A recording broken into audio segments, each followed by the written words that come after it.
तो दोस्तों, भारत और बांग्लादेश के बीच का पुराना मुद्दा अभी सॉल्व नहीं हुआ कि बांग्लादेश की अंतरिम सरकार ने भारत पर एक नई मुसीबत थोप दी है। और देखा जाए तो बांग्लादेश की सोशल मीडिया और वहां के अधिकारियों के साथ साथ उनकी नई अंतरिम सरकार का गुस्सा भारत के ऊपर ही देखने को मिल रहा है, जिसके कारण बांग्लादेश में अब जो कुछ भी हो रहा है उसका सीधा आरोप भारत के ऊपर लगाया जा रहा है। दरअसल हाल ही में बांग्लादेश में बाढ़ आ गई, जिसके कारण लगभग 30 लाख लोगों को अपनी जगह छोड़कर दूसरे प्लेस पर जाना पड़ा।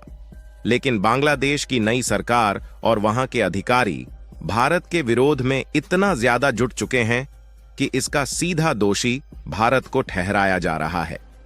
जी हां दोस्तों, आप यहां पर साफ साफ देख पाएंगे कि बांग्लादेश के पूर्वी एरिया में जो बाढ़ आई है, इसके कारण भारत और बांग्लादेश की नई अंतरिम सरकार के बीच में एक नया विवाद शुरू हो गया है, क्योंकि इस बाढ़ का कारण भारत के एक एक्शन को ठहराया जा रहा है, जिसके लिए बांग्लादेशी छात्रों ने मिलकर प्रोटेस्ट किया और उन्होंने भारत को चेतावनी दी। यहां तक कि सोशल मीडिया पर भी ऐसे पोस्ट डाले गए जिनमें दावा किया गया कि यह जानबूझकर भारत ने किया है। हालांकि भारत इस बात से हैरान है कि हम लोगों द्वारा इस तरीके का कोई एक्शन भी नहीं लिया गया और हम पर झूठा आरोप बांग्लादेश की तरफ से थोपा जा रहा है। पूरी डेवलपमेंट क्या है और भारत इस समस्या का निपटान कैसे करेगा, इस वीडियो में समझते हैं। लेकिन आगे बढ़ने से पहले वीडियो को एक लाइक करके चैनल को सब्सक्राइब जरूर कर लीजिए, क्योंकि यह आपके लिए 1 सेकंड का काम है, लेकिन इससे हमारी काफी बड़ी मदद होती है। दरअसल देखा जाए तो बांग्लादेश की पूर्व पीएम शेख हसीना जब से भारत में आई है, तब से बांग्लादेश की नई सरकार की तिरछी नजर भारत पर देखने को मिल रही है। और यह मुद्दा भारत और बांग्लादेश की नई सरकार के बीच में अभी तक सुलझा नहीं था कि उसके पहले बांग्लादेश की नई अंतरिम सरकार ने भारत के लिए एक नई मुसीबत खड़ी कर दी। और यह बात एक दिन पहले की है, जब बांग्लादेश में बाढ़ आ गई। और यह बाढ़ कोई छोटी मोटी बाढ़ नहीं है, बल्कि इस बाढ़ में बांग्लादेश के लगभग 8 बड़े बड़े जिले डूब गए, जिसके कारण 3 मिलियन यानी कि लगभग 30 लाख लोगों को अपनी जगह छोड़कर दूसरी जगह पर अचानक भागना पड़ा और इसमें कम से कम 2 लोग मारे भी गए। यहां तक कि जितने भी लोगों के घर इस एरिया में थे वह सभी डूब गए और इंफ्रास्ट्रक्चर डेवलपमेंट का भी काफी ज्यादा नुकसान हुआ। यानी कि एक तरीके से बांग्लादेश की अर्थव्यवस्था पहले से ही सड़क पर आने के लिए तैयार थी और इसी बीच बांग्लादेश को एक और बहुत बड़ा झटका मिल गया। हालांकि यहां तक तो बात ठीक थी,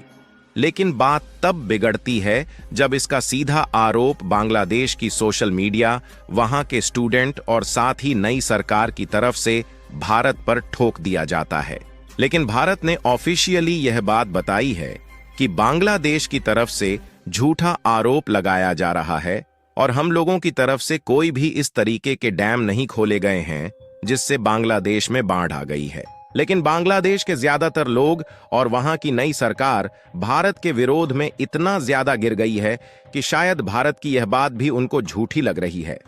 उनका मानना है कि भारत ने जानबूझकर बांग्लादेश को डुबाने की कोशिश की है। लेकिन अब यहां पर सवाल आता है कि बांग्लादेश की तरफ से भारत पर सीधा इल्जाम क्यों लगाया जा रहा है। तो इसके लिए सबसे पहले आप इस मैप पर नजर डालिए।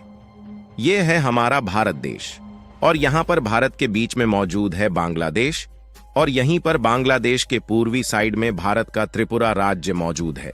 उसके बाद बांग्लादेश और त्रिपुरा के इस मैप पर नजर डालिए, जिसमें ये वाला एरिया बांग्लादेश का है जहां पर इस समय बाढ़ आई है। और त्रिपुरा राज्य का जो यह वाला पॉइंट दिख रहा है, यहीं से गोमती नदी बांग्लादेश के कई क्षेत्र से होकर बहती है। और पहले के समय में इसी नदी के कारण बांग्लादेश में उन इलाकों में बाढ़ आ जाता था जहां पर इस समय बांग्लादेश के कई जिले डूब गए हैं। लेकिन भारत ने आज से कई साल पहले त्रिपुरा राज्य में गोमती रिवर के इस वाले पॉइंट पर एक बहुत बड़ा डंबूर डैम का निर्माण किया, जिसके बाद से देखा जाए तो अभी तक बांग्लादेश में इस तरीके के बाढ़ नहीं आ रहे थे। यानी कि एक तरीके से देखा जाए तो भारत ने गोमती नदी के पानी को कंट्रोल में लेकर बांग्लादेश में बाढ़ आने से बचा लिया था। लेकिन इसी बीच अचानक बांग्लादेश के इन्हीं इलाकों में काफी ज्यादा बाढ़ आ गई है, तो बांग्लादेश के लोग और वहां की सोशल मीडिया के साथ साथ वहां की अंतरिम सरकार सीधा भारत पर आरोप लगा रही है कि बांग्लादेश से चल रहे विवादों के बीच भारत ने जानबूझकर इस डैम को खोल दिया है, जिसके कारण बांग्लादेश के कई जिले और शहर डूब चुके हैं। आपको बता दें कि डम्बूर डैम दोनों देशों की सीमा से काफी ज्यादा दूर है और बांग्लादेश बॉर्डर से लगभग 120 किलोमीटर की दूरी पर स्थित है। वैसे तो यह एक छोटा डैम है जो कि 30 मीटर ऊंचाई तक बनाया गया है और आपको जानकर हैरानी होगी कि इस डम्बूर डैम में टरबाइन के माध्यम से त्रिपुरा राज्य में जो भी इलेक्ट्रिसिटी जनरेट होती है उसमें से 40 मेगावाट की बिजली अकेले बांग्लादेश को ही सप्लाई की जाती है,